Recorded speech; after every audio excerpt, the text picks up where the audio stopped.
Hello out there. Welcome to the new episode of Dakota Boys Talk Movies, where we are talking about a mostly new movie, Venom. Yes, that's right. Is it just me, Dakota, or does it feel weird that I feel like I should say Venom, a tale? It doesn't feel like it needs like a colon with something. It's just we don't have that many movies anymore. They're just like this word. Yeah. There's always like a colon. Like the last time I remember like a big one word was like Avatar. Yeah, it does feel weird. It feels like there should be I blame Christopher Nolan. He started this whole thing. Because it wasn't Batman: Begins. It was Batman Begins. Yeah, it's true. That's true. This should have been called. Well, there was Batman Returns, though. Of course, that was a sequel, I guess. But yeah, it just feels like you feel like there should be something else there, like Venom into the Venomverse or something. No.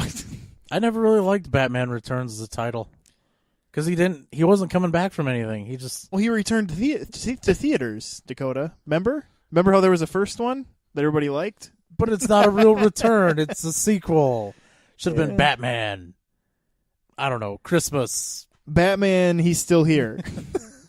Yeah, Batman, Gotham at Christmas time. A very Gotham Christmas. That's what they should have called it. Oh, man. But it would have been A Very Gotham Christmas, Batman Returns. See, it would still been there, Dakota, because they would have had to have Batman somewhere. Oh, we're not here to talk about Batman. Yeah, with all the... Sorry, I don't mean to interrupt, but with all the sexual undertones, should have been Batman Dominant, I guess. Yeah.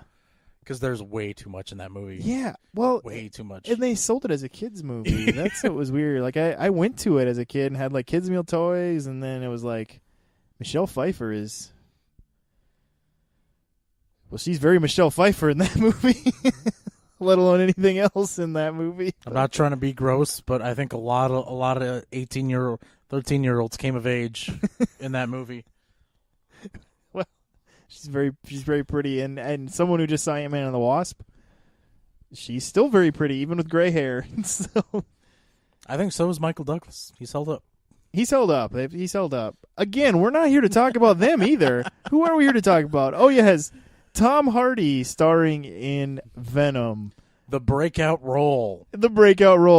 He's an overnight sensation. I had never heard of him before this movie. Well, apparently Venom, he used to go by Thomas Hardy. He did in Black Hawk Down. Yeah, and then he might have still been that actually in Star Trek Nemesis. He might have still been Thomas Hardy. Oh, I don't remember. Or maybe he was Thomas the Hardy. I try to forget that Star Trek movie he was in. Where he was like young Picard clone thing. And then they came up with a reason for why he didn't look like Picard. Yeah. Hey, we're a little more on topic now. We're at least talking about the star of Venom. All right, we better knuckle down here. So this movie has actually been out a few weeks now. But Dakota and I, we're able to coordinate, finally get to see it. You know what, man? We're busy, all right? We got stuff stacked up all over the place. We don't get paid for this. Steven's got a family. I got a yard full of leaves. I do. Full-time jobs. Now I feel bad. Should I be home with my family right now? Nah, they're fine. They're good. They're good. They're in front of the TV. We got Netflix. They're good. Oh, man. Oh, I'm sad. Okay. Venom.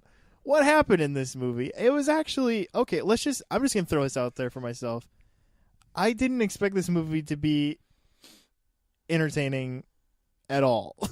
I mean, I shouldn't say that. I knew it was a movie that I was going to see. I didn't expect it to actually be as coherent as it was. I thought it would just be a mess, honestly. Yeah, I was expecting... I always assumed Hardy would be fine. You know, like, he usually pulls off something. You know, I brought this up after we saw the movie. Sony is just sucking so hard at making movies right now. Yeah, well, and I think as of late, their comic book branch has been floundering, to say the least, until they hooked up, and they kind of were like, that email hack that we'll just pretend they didn't cause, where they could hook up with the MCU. Obviously that helped them because Homecoming did a little better and actually was a good movie.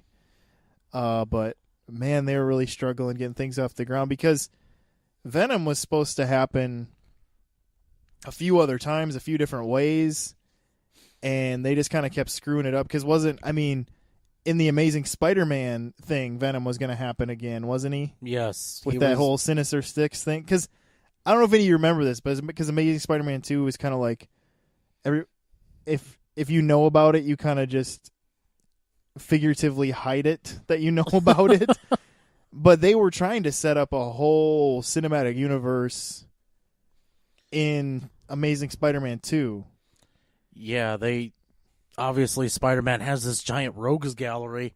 Yeah, and some of them pretty decent. Yeah, he's got a lot of decent rogues. So. He's honestly almost on Batman's level for having like really cool bad guys. Memorable ones. Yeah. Yep. Yeah. And so there was kind of this whole setting up side plot in Amazing. Well, there was about 5 side plots in Amazing Spider-Man 2. And yes. One of them was the Sinister Six, which would have involved bringing kind of Venom into that fold. And then when that folded, to use fold again, I think they just kind of backburnered it when this whole MCU thing happened, thinking we'll bring it out. And then they decided to go this route where they're like, we're going to make a Venom universe. And they're really careful to not say it's never going to be tied to the MCU. They just kind of go, well, right now it isn't. Well, so I don't know what that means. It's kind of like what they're doing with Deadpool. Like, well, right now it isn't.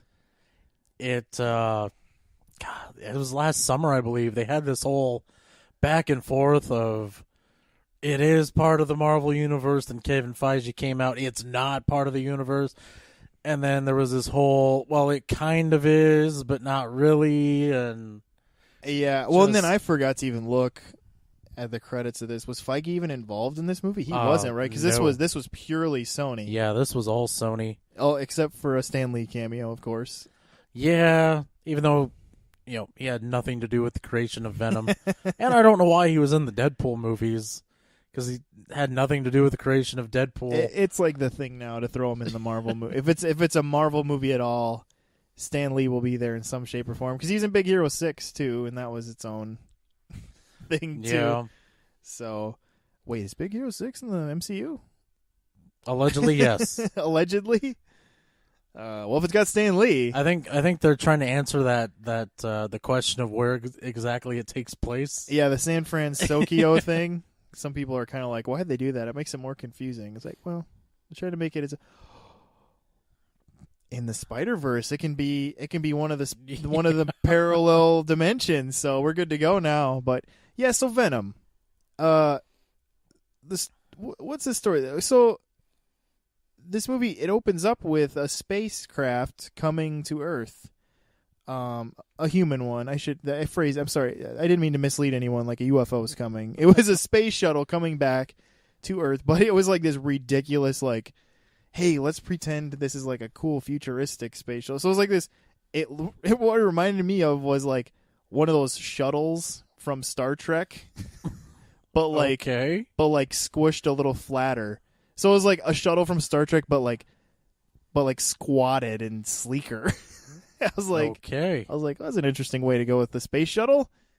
And then it just, out of the blue, it all of a sudden just starts crashing, and when it hits the atmosphere, of course, you come to realize that, well, you don't totally realize this, but you're assuming that it's because one of the symbiotes broke free, because when it hits the Earth, they're like, one of the astronauts is still alive, which, how is that possible? Yeah. And it's because one of the symbiotes was in him, kind of keeping him seemingly alive so that it could make its way through the world or whatever. So the other three would take it back to the Sinister Sky, and you learn about this whole Sinister thing. They set up Eddie Brock. Now, Eddie Brock, if any of you are familiar with him, is who Topher Grace originally played in Spider-Man 3 of Sam Raimi's Spider-Mans. This is a very different Eddie Brock in a lot of ways. Really nothing in common to that Eddie Brock. Well, the name, I mean... The name's about it. I mean, everything from personality and build all the way to really what kind of news person he is. But Eddie Brock is kind of this free agent reporter that kind of works for a network trying to do his thing, but he's always the guy who's like, I don't care if you just want me to do that basic story. I want to get to the nitty gritty of it because people need to know the truth, and so it gets him into a lot of trouble. / still gets respect for being that way, and then but because he is that way, that's kind of where his life starts falling apart because he pushes that so far that his life starts falling apart, and he loses everything that was going well. As he's rebuilding his life in San Francisco, because that's where he is now instead of New York.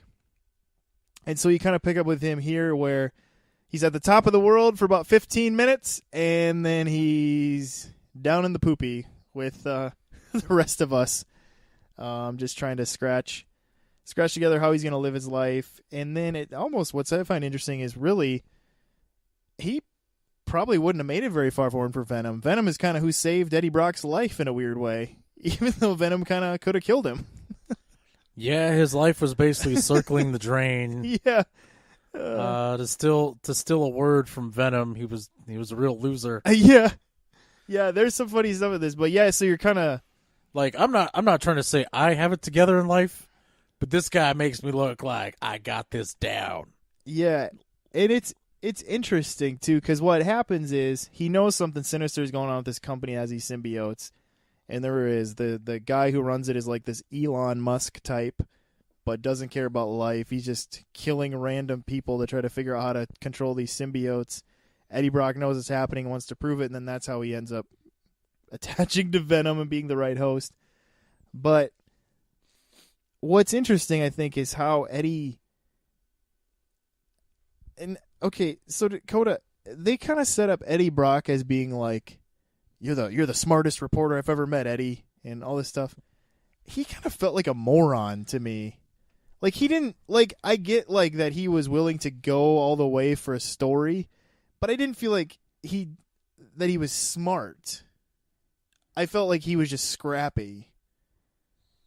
And so it was hard for me to buy him as like this smart, cuz to me a smart reporter is like Lois Lane, where she still gets into trouble, but she still kind of has like there's a literal like smartness and intuition there, where I felt like Eddie Brock was like, whoa, crap, too far. And then he was kind of like, I feel like he couldn't even hardly put together a sentence. And he's supposed to be like a multimedia reporter.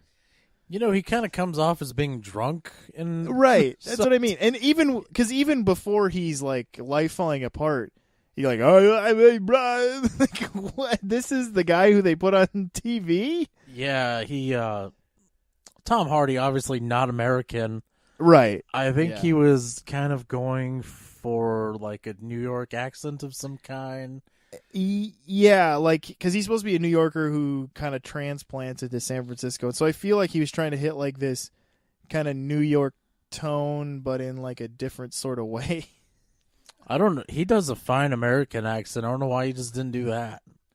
I think he was trying to find this like kind of... I think he was trying to find his Eddie Brock voice, is what he was doing here. And it kind of worked. And it worked, except for the fact that we're supposed to buy him as like this smart, intrepid reporter. Where it was like, I just don't feel like this would be the guy who has that right kind of presence for what he's doing. Maybe if it was like a written word reporter. Yeah, that was definitely kind of one of the more weaker parts of it. I feel like he was more like the reporter that was like he was willing to jump in a dumpster to get like, and that's what I mean, like shredded documents and glue them back together. He's like, that's what I mean. He's like a scrappy reporter, but they kept calling him like, oh, you're the smartest reporter I've ever met, and all this stuff. And I was like, I don't think he's smart. I think he's just scrappy. Yeah, it's and then Tom Hardy is in 100% in this movie. Oh my gosh. When he's like battling Venom being in him and trying to understand this whole like I am you, you are me, Arnold stuff. That was crazy. Yeah, I think he kind of pulled a Patrick Stewart. You know, Patrick Stewart said the reason why his acting on Next Gen was so good, he's like, oh my gosh, this writing is horrible. I gotta save it.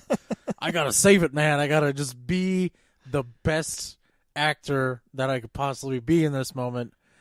And I think that's why, you know, even though some of those first, second season episodes are really just like, what is going on here? Yeah, like, did this need a whole 50 minutes? Yeah, he still is just like in command of that show and just making you, just keeping you watching. He definitely was the anchor. Yeah. And just like Tom Hardy is here, where it's like, there were parts of this movie that were like, okay, yeah, but it was just like, he was just all in. Yeah. And it was kind of amazing. I think he had to have made that decision with himself, especially after reading the scene where there's a scene where after the symbiote's infected him, he gets held up by these guys with guns, and he's putting his hands up, putting it down, he's arguing with the symbiote. And I think at that moment he had to have said to himself, I got to sell this like 300%. Yeah. Or this movie is not going to work. Yeah, like all of his body movements. Yeah. It's just like the way he moved himself. It's just like, did he come up with this, or did he have like a movement coach? Because just like the way he used every square inch of his body to just be this guy who's like, I have control, I don't have control, what is control anymore? It's just like, it was pretty great. Oh man. And I really enjoyed the we were trying to figure this out. We're assuming he must have done the Venom voice himself, but I really enjoyed how they did the Venom voice and just the way it was talking to him. It was like this really deep, raspy full voice that just filled the sound. You know, like you just felt like you were in his head with it. Yeah, it's almost like they took Keith David's voice, brought it down even lower, put it through a couple filters just to get... Yeah, it was just like full bass tone. Yeah. Yeah. But it was actually pretty good. Who knows? I mean, we probably should have tried to find that out. But the Venom character, at least though whoever did the voice work, did one heck of a job. I mean, like I said, you had to buy this movie, the characters in it. You really had to. And they just brought it. Yeah, and it really... And the thing is like, when you think about this movie, it was really mostly on the shoulders of Tom Hardy. I mean, everybody else was kind of there just to support the journey of Eddie Brock and Venom. And so it was like... And that was the thing, since he was in all the way, you know, it kind of worked. I can see why, you know, this had such a split, though, between critics and audiences over the first few weeks it was out, though, you know, where it's like, where critics, this just would not be a critic movie. Yeah. I mean, I'm just... You know, because they're looking for something new, something fresh. There wasn't a whole lot of fresh new things here. They just figured out kind of cool ways to do chases, you being able to use like those tendrils or whatever you want to call them that shoot out of Venom to make it kind of neat at times. But yeah, there was no way this was going to please critics at all. I mean, it was just... I hate to do this again, but it was too Sony. I mean, Sony movies, you're always going to see a lot of CGI. They're gonna kind of throw in humor, even if it's a little too much, or doesn't hit at all. There's gonna be humor in there. Just stuff that Sony movies are kind of known for. And one of those kind of being like failure on the part of the writer to kind of just have like an overall story. And I think that's probably what critics have in mind when they go see a Sony movie. Like, these are the things that are typically wrong with the Sony movie. That's what's going to be wrong with this Sony movie. And they kind of play them up, I feel. And then at the same time, I feel like the opposite's kind of held when it comes to Disney. Like, oh, this is going to be a fun, adventurous romp. There's going to be a lot of swashbuckling in this movie. Gotta have that swashbuckling. Gotta have it. There's going to be humor. There's going to be, some serious moments. It's going to be a great time. I can't wait. But yeah, that's honestly why I feel like this movie was never going to satisfy like the bulk of the critics, the masses. Well, and I think too, just in terms of what critics are looking for, it just didn't do anything to it. Because they're like, okay, it's another superhero movie. And the only time critics ever like superhero movies is when it's trying something kind of new and different, or kind of like anti the trend. And this movie was really just kind of like, in terms of that stuff, pretty run of the mill. Like guy's down on his luck, guy gets the superpower thing, guy's trying to figure out how to understand the superpower while the villain is trying to kill him, kind of stuff. It's pretty formulaic, whatever. Formulaic. There you go. In those ways. But when you're the audience member, you're looking for, yeah, I know that. But is there still something here that makes it entertaining? And I would say that this movie, there's some pretty entertaining elements to it. Of course. I mean, we go to the movies basically for the same reason people went to the Coliseum to watch gladiators fight to the death. Exactly, except the deaths in this were totally fake. Whereas in the Coliseum, it's like they were actually getting their heads bit off. Yeah, not just in CGI world in Venom. So, but we go if we're entertained. We're like, yay, give us more of that. Yeah. If obviously we're not, boo, and Spider-Man gets rebooted for the 5th time. I mean, yeah. So, in terms though, you kind of brought up some of that tone stuff, Dakota. I keep kind of going back and forth how I feel about the whole balancing of the tone of this movie, because they did try to have it be kind of like, I hate to say light, but tried to have kind of this lighter, like we're having fun with it element, but they still tried to keep a little bit of that more realistic, serious tone to it. Do you feel like that was balanced well, or do you feel like it swung one way more than the other, or maybe should have been the opposite, or blah, blah, whatever? Oh, man, it was all over the place, really. I mean, between Tom Hardy and Michelle Williams, I thought, their scenes worked really well. The whole kind of dynamic between them was very believable.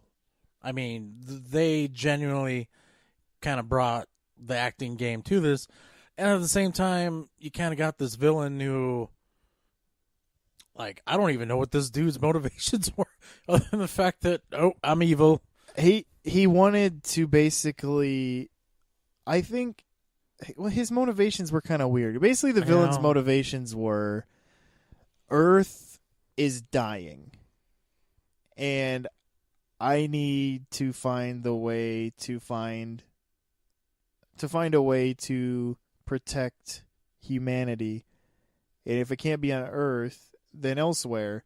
And so he kind of saw these symbiotes as like, this is our way to survive in space if we can learn how to use these symbiotes to our advantage type thing. It's kind of messy. But so he was basically just sacrificing all of these like easily manipulated homeless people that he knew nobody would miss and that he could talk into coming in for these test trials, quote unquote, where they were basically just being murdered, being sacrificed in his eyes for the greater good. Yeah. But it was really just murder. And I feel like there was a point where he just knew he was basically just murdering people, and it was all about just him succeeding. So I don't know. It was kind of weird. I don't know. It was kind of the classic villain where he's just like, God doesn't care about us anymore, if he ever existed. And so we must take it into our own hands. It was kind of that thing again. And that's where I say this kind of falls into some of those things where it's like, yeah, critics are going to be like, okay, it's another villain that's like, there is no God, or God doesn't care anymore, so I'm going to be God. It's like, which we've had, And so it was just kind of a matter of if ever, so, okay, since that's kind of what that's going to be, is everything else around it working, and so you gotta kind of look at it from that angle a little bit. And honestly, I just go back to just Tom Hardy just not cutting a paycheck. I just started laughing at points. It's like he is just going for it, because he's basically playing a schizophrenic through most of this movie. Yeah, and so it's quite a thing to behold. But there are some funny just like Venom things too, like the actual Venom personality. Yeah, that like what you were talking about earlier, where he's like, actually on my planet I'm kind of a loser, where it's like he likes it here because he's not a loser anymore. Oh man, which that was kind of funny. So, and then when they're kind of arguing about murdering people, and he was just like, you can't just kill people, and he's like, it's fuel for the tank. It's like, wow. It's like these over the top ridiculous like moral ethical arguments that they have are kind of humorous. To just between like someone who's trying to be a human being and someone who just has no care for the planet they're on because they're basically just a locust of sorts. So, yeah. I don't know. You got much else you wanted to say about this movie, Dakota? Kind of surprised at how well some of the action scenes in this movie were. There were some good action scenes. Yeah. Like, way too good. Well, better than I thought they would be, where I was like, oh, because I think in my mind, I thought this movie like had just enough budget to pay for Tom Hardy to be in it and things like that. And then I'm watching it, but like, oh, this must have been a decent budgeted movie. Yeah. And then I find out it was over $100 million, because I thought it was like a $60 million movie or something, which is a lot of money. Oh, yeah. But not for like a CGI superhero fest. But then I find out, oh, it's over $100 million. That's why, it's, looks pretty good and had some cool scenes. Yeah, this movie, it was entertaining. I'm going to give it that. But it was kind of like, for every plus, there was kind of a minus. Yes. Yeah, very much and so. That's the downfall of it. Yep. I mean, there was even a pretty cool reference at the end of this movie to another comic book villain, but I felt the way it went down was just so weird. Yeah, it was really, really weird and really on the nose. And it was just kind of okay. It just leaves you with conflicting feelings, but you just gotta... You're right, though, like, where it's like, you have these... When you look at the pros and cons, it's like, ooh, it's like the scale's a little more balanced than you would want it to be. Yeah. So... the end fight scene, I thought, I'm kind of getting tired of these where it's like the end fight scene is just totally CGI, and this one it was a little dark, so it was a little hard to see like exactly what was going on. Yeah. But I feel like the concept of this was like really cool, because eventually, of course, there's the big throwdown between the villain and, well, I would say hero, anti-hero. But there were actually some really cool parts of that. I just felt, especially how the anti-hero eventually wins. I thought that was great. But it's just some parts of the fight, it's like it's too CGI, too dark. You didn't know what was going on. Yeah. I did think, though, like when I compare this to another anti-hero movie, Suicide Squad. I thought you were going to say Punisher. And not Punisher. Where it's like a bad guy, where they're really like the main person you're following is technically a villain.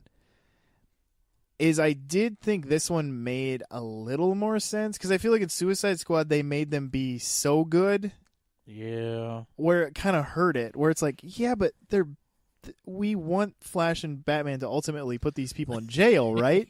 Yeah. Whereas in this, I still feel like at the end, even though Venom was fighting a bad guy, it was more like he was fighting a worse bad guy. Whereas his intentions aren't always good, and he was just basically, well, if I said, I'd kind of spoil the whole movie. Are we spoiling? No. I mean, we've kind of spoiled a lot, I guess. Well, we haven't revealed anything. Yeah, I guess not. Like, no one's going to be like, damn you, I was going to go see this. It's true. I was going to wait till it went to the cheap theater. Yeah. Yeah, it's been out a few weeks. But I feel like, ultimately at the end, it's like, even through all the intentions and what happens, is like, you still buy him as like a bad guy. Yeah. And so, I feel like that worked a little better in this movie. I did feel like in that climactic fight, because you always have the climactic fight, I did like the whole like how they're fighting and there's kind of the splitting of the symbiotes. Yeah. And, I mean, there was kind of fun stuff with that.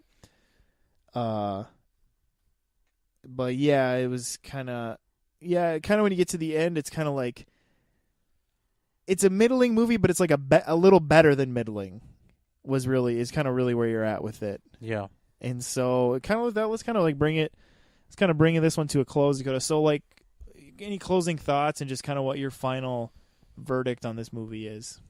Tom Hardy, great. Story, not too bad. Venom, I really liked. But yeah, like I said, there's pluses and minuses all over this movie. Overall, I would say it was good, though. Yeah. It was a lot more entertaining than I thought it would be. Tom Hardy was a lot of fun.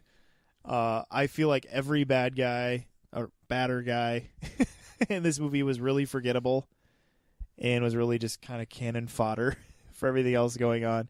And even the main villain was kind of like, I don't even remember his name really right now. It was just kind of like, yeah, you needed him, I guess, to cause the whole shenanigans to happen. And so it made it a fun movie, but ultimately still a movie that fell into the trappings of it really didn't do anything different to enhance anything.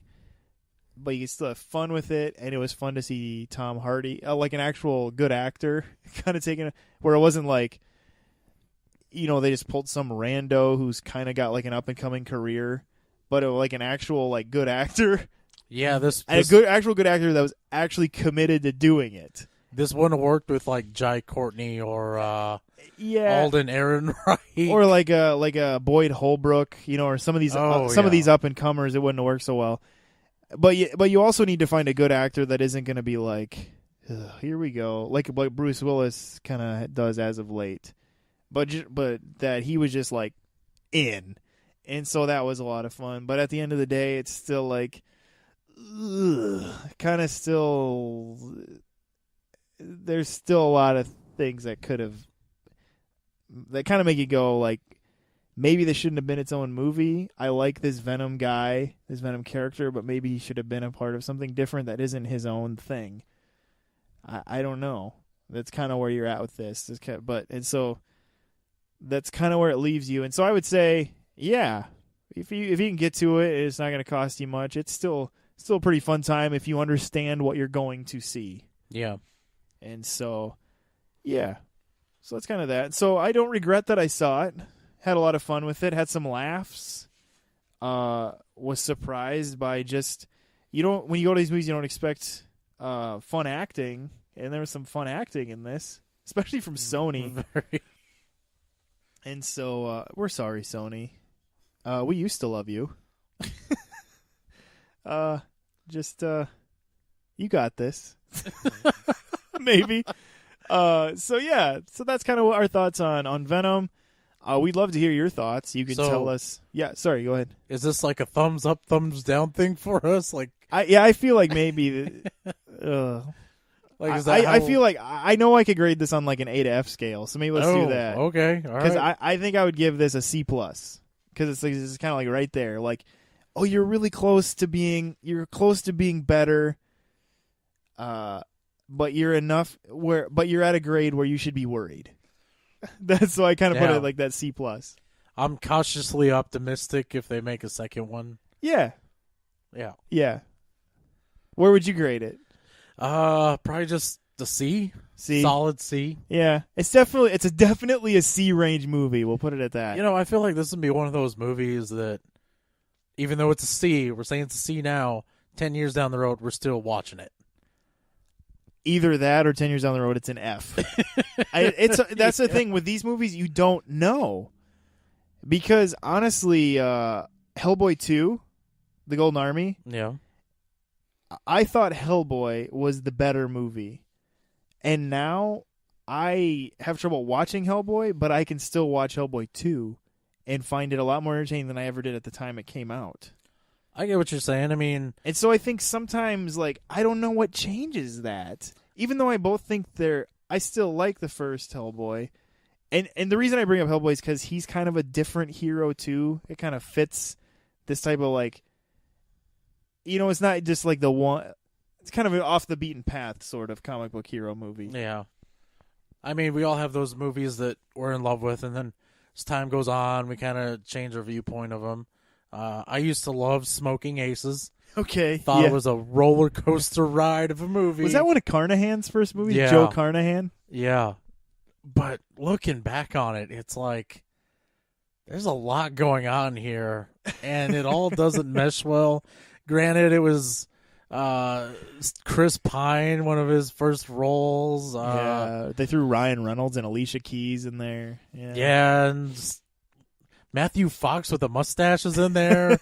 It's just like so much weird stuff is going on. Do you remember we were in college and Lucky Number 11? Everybody's like, Lucky Number 11. It's this fun roller coaster ride of an action movie. And then we watched it, we're like, that was stupid. What the heck? I didn't get that one. And so, yeah, that's one of those things where you just don't know what's going to end up kind of or how you'll change. And it could even be a personal thing. Too, but we would love to hear your thoughts on any of these things. Tell us if we're wrong. Tell us if you agree. Tell with us if we're wrong, we're right. Just any of those thoughts. You're never right online, Steven. If Hellboy 2: The Golden Army actually is a good movie, like I think it is. No, Steven, it's not. It's a great movie. It is good. It's fun. Yeah, you can let us know on Facebook's probably the easiest way. You can follow us on Facebook, just the Dakota Boys Talk Movies. Pretty easy to find on there. Just look for our Buffalo, South Dakota logo. And, yeah, if you're not liking there, we hope you do. And then you can just let us know your thoughts on there. Yell at us. Also in a place where you can just tell us what you'd like to hear us talk about. Because we also, obviously, we'd love to do what you want to hear. Yeah, we haven't taken any personal requests in forever. Yeah. Whatever happened to that? Yeah, there was a time there where we did some because they were personal requests, and it was a lot of fun. It was fun to kind of like, yeah, I guess I wouldn't have thought of watching that or doing that. So yeah, we would love to hear you do that. And even if it takes a while for us to get to it, or even if it doesn't happen right away, it doesn't mean we've ignored you. It just means we haven't gotten to it yet. Because we do think about those and how to do them when you tell us those things. So yeah, we hope you do that, and obviously, iTunes, YouTube, where you can listen to us. We hope you subscribe on there in all those ways. But we just appreciate you listening. We enjoy doing this, and that was our Venom review. So we'll catch you next time. See you later. And good night.